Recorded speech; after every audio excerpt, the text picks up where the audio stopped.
Okay, here we are. We're getting into DPL Week 5 Pickems. We're rounding the corner on the season here. Mr. Admin Garmus, we're 8 guys, so 7 weeks of normal play.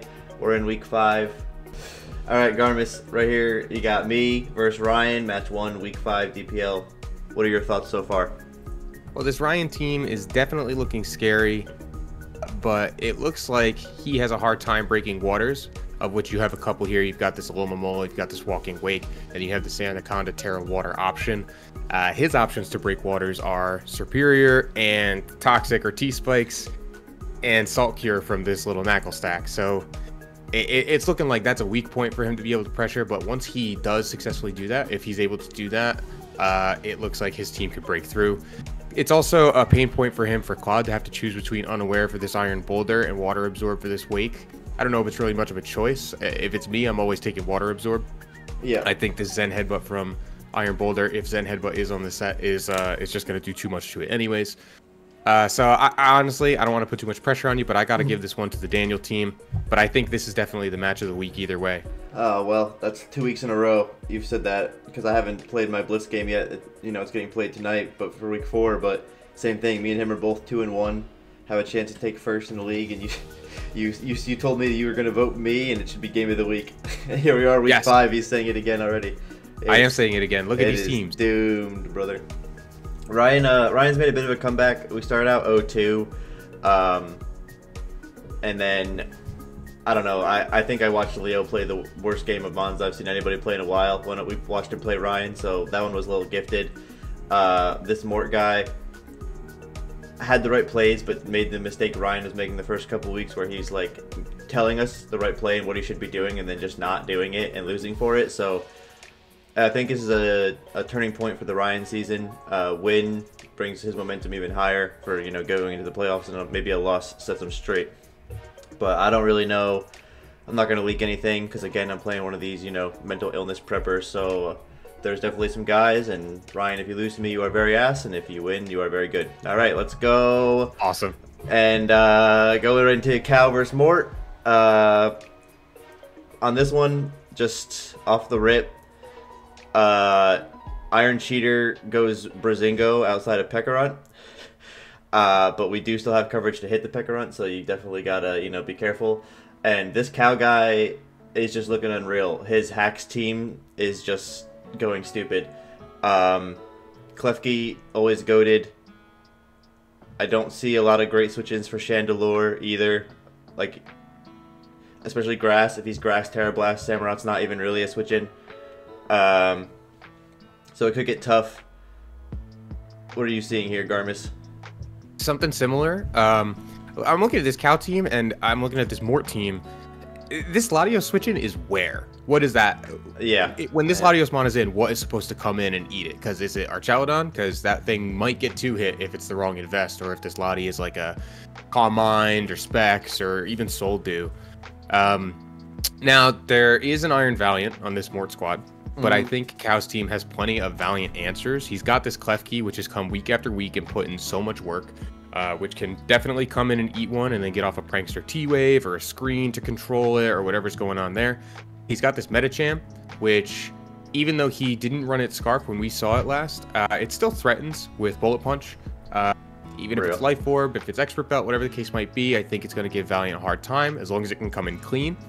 And he's got Sneasler, which naturally outspeeds. Obviously, Valiant has access to booster energy with Speed Booster, but Sneasler can just run like a normal gem fake out or get boosted by terrain, and then this Valiant has no hope of catching up to it, and then it just wins the 1v1. So we've also got some interesting things. We've got Father versus Son with the Rillaboom and Thwacky matchup, although I don't think Rillaboom looks particularly good, other than the fact that there's an Ursaluna Blood Moon. Yeah, it could be tough. And I agree with you. Chandelure, again, looks amazing into Latios, into Pekarunt, and into Sneasler even, just being the ghost type. Sneasler kind of notorious for struggling with that type in general. Yeah. And I think with access to the Grass Terra, it does put a lot of pressure on Blood Moon and Samurott. So I have written down, I got to give this one to Cow. Yeah. Mort can definitely play it to give himself the advantage, but I just think Cow has an easier time going into this matchup. Yeah. It's tough because as we're getting further into the season, you're starting to see how guys are playing their teams and just kind of the momentum that guys are having throughout the season. And even though we love our brother in Christ Mort, he is on the hard downswing. We won week 1 and we've been on the decline. The passion's just not looking to be there. And this Cow guy, opposite of Mort, lost week 1 to you, got a little bit of RNG, and then he's just been performing. Even though I will say I'm going to do it repeatedly. I watched Iceman as part of the triumvirate, the 3 losers, play probably one of the worst Mon games I've ever seen played versus Cow this past week. So that was just, a stat patter. But yeah, Cow came out here. He beat Blitz. He handled this Iceman guy. Who else did he beat? Who else did he play and beat? Is Let's Cow go into the schedule? Is Cow 3-1 or 2-1? No, he's 3-1. He beat Riot 5-0. He beat Riot 5-0. Or someone with Blood Moon claims 6. Yeah, we have no replay or recollection of what actually occurred in that game, but he came out here and put down Riot in silence. Well, we'll never see a smidge, so who knows? But yeah, Cow he's been hitting hard, and his team is so annoying. There's so much AIDS on this team. Yeah, what are you gonna do? What are you gonna do? That's the Cow That's style. Cow. Yeah, I know, but it's such a hard team to beat, and I feel like there's definitely ways that Mort can, but I feel like Mort has to win this game more than Cow has to lose this game, if that makes sense. Yeah, no, it does. Mort has a harder time, like, breaking through the tools that Cow has. I just think, there's obvious pain points on Cow's team. Like, he has literally 0 off. We've discussed this week after week. Yeah. But it just seems to not matter because he's able to keep up so much pressure and so much offense that a team struggles to force him to switch. Real. Real. All right, we'll get into match 3 here. Don't want to hang too long. I'm going to say that, for me, that game is 55 Cow, 45 Mort. And me versus Ryan, we already know my sentiments on that. So we're going to go into the Blitz Riot game here. Why don't you start with your notes on this one, Mr. Garmus? Yeah, I'm hoping that we see what I've got written down here. First of all, this is our 10 versus 10 matchup. These are the 2 teams in the league that have 10 Mons. Oh, there's 3 teams, Ryan being one of them, but this is a 10 versus 10 matchup. And I really want to see this Okie Dokie Mon. I think it looks amazing here.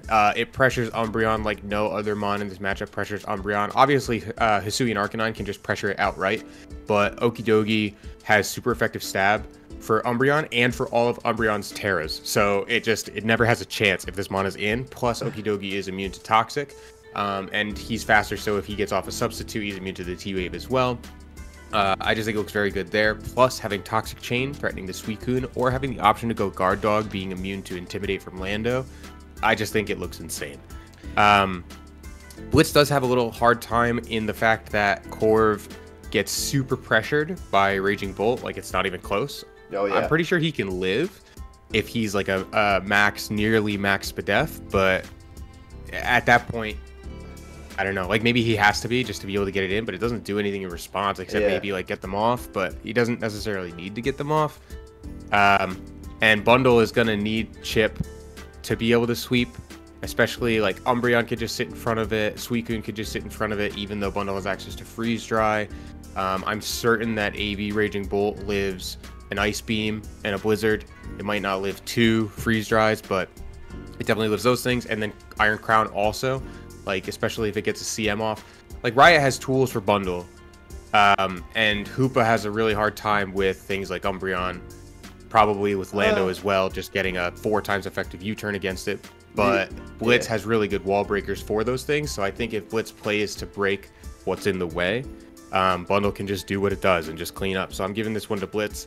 I do think, again, just like every match, like we have pretty even coaches. I think Riot has plenty of opportunity to make that not the case, but I'm excited to see how Blitz can handle it.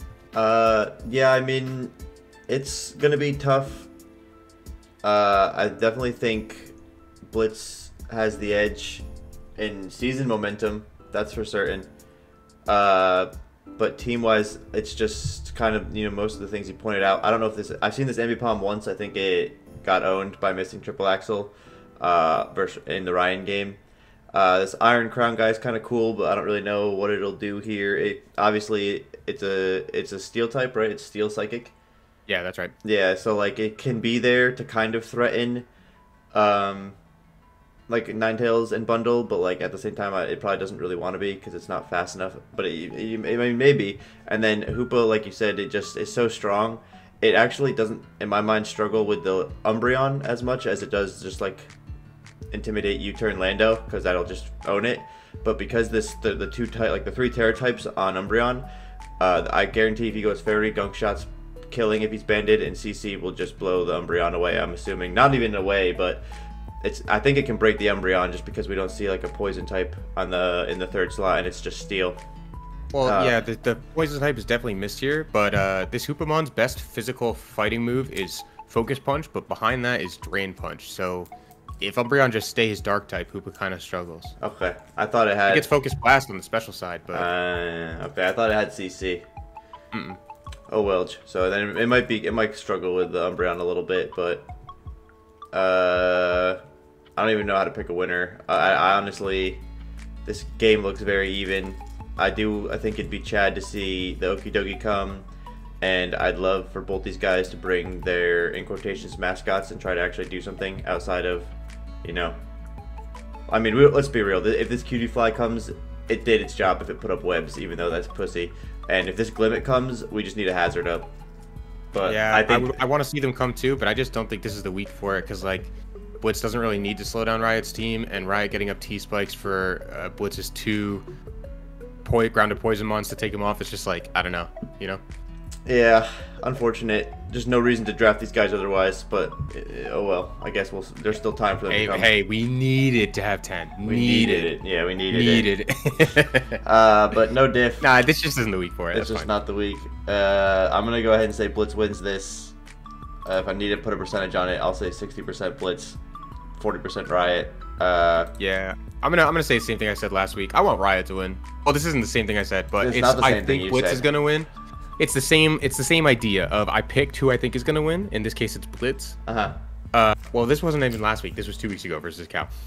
I want Riot to win. I think Blitz is gonna win, but I want to see this Riot guy own him. I want to see Raging Bolt come in and just look at this team with its ground type being Flygon, and that the other type being Dragon on the Flygon. So like Raging Bolt has perfect coverage into the team, and it's just like we just click moves and we start claiming, and then we're able to just pressure a lead. Like that's really what I want to see. I just think Blitz has an easier time. All right, into match 4, we got the Triumvirate, aka Leo being the head to mascot there versus you. Obviously, I'll talk about it. This is it's gonna be a game. We've got the fucking dual Regenerator Freaks versus the Torn T abuser. Not only Torn T, but he also has Thunderous, and then Clef, who's just unaware to stop setup. I think that you kind of own this guy in the speed tiers that matter. Like the 111 on your Thunderous over the Zapdos is pretty funny, especially for like a taunt or, you know, threatening other things with T-Wave. It also owns Ogerpon, being 1 faster. Cinderace is there, and Torn T's also there to just, you know, you turn around or, you know, break stuff. I do think you have to watch out for this Scarf Crook. You could be a little sneaky, and obviously Hat is always a demon, but you do have an Earthworm. I'm not loving. For me, this really comes down to coach diff, because this guy has 3 coaches, and if you play who we're assuming you're going to end up playing, I think it's going to be a tough game, because it's been proven that the other 2 guys can't actually pilot this team. So not to be a hater, but it's real. It's just not their style. This was drafted by Leo for Styx, and Styx is really the mastermind behind this. So if you play Styx, it could be kind of tough, but I don't know that Styx has the tools exactly that he wants to dump on you. If I would like to see one mon come in both matchups, I'd love to see this Crook get another shot and not Home Claws. And I'd love to see the Meloetta come in not fully Spadef and just fucking Relic Song on these guys. I could also like to see Veluza try and go one more time, because I don't think it's made an appearance since I had to own it, unfortunately, in week 2 or week 1. It's very sad. Very sad. RIP. RIP to the Veluza. But just I want to see some of these guys that we're getting into week 5, and I'm seeing some mons, my team included, that like have come to 1 game. So like I just want to see some guys that aren't on in there every week just get brought, because like, what are we doing? Yeah. What are we doing? And I'm feeling similarly. Like, obviously, Great Tusk being my first pick, like I've been slotting it in every week in one way or another, like usually different sets, but this Clef, I'm pretty sure, has come every week. And then it's like I pick 2 out of 3 of Cinderace, Torrentee, and Thund. And then I just slot in 1 or 2 of the other guys, you know? So it's like, I feel the same way. It's a season of content. That might mean that I'm going to just try and bring some for fun sets like this past week.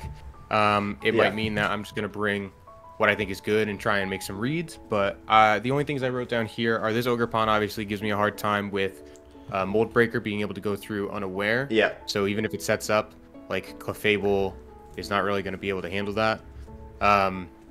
And Zapdos definitely gives me problems just by virtue of being Zapdos, right? Like, if a physically defensive set gets in the way of Cinderace, of Tusk, threatens static paras on Tusk, on Veluza, even on Earthworm, even though Earthworm's really not going to, like, hit it, but Zapdos is a really strong Spectacular, so it just kind of breaks Earthworm anyway.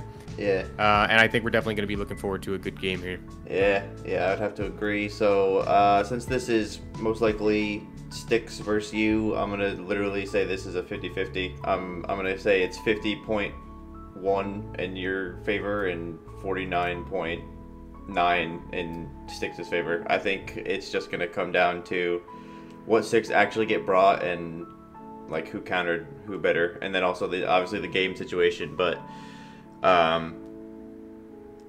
their team just looks annoying. It is annoying. It's a double regenerator. Just watch out for this Fickle Beam, bro. I can't watch these guys get into 30% and kill I'm getting fickled. I'm getting fickled. Please, even if it doesn't come, that's got to be the video for week 5. Week 5 versus the Triumvirate. I'm getting fickled.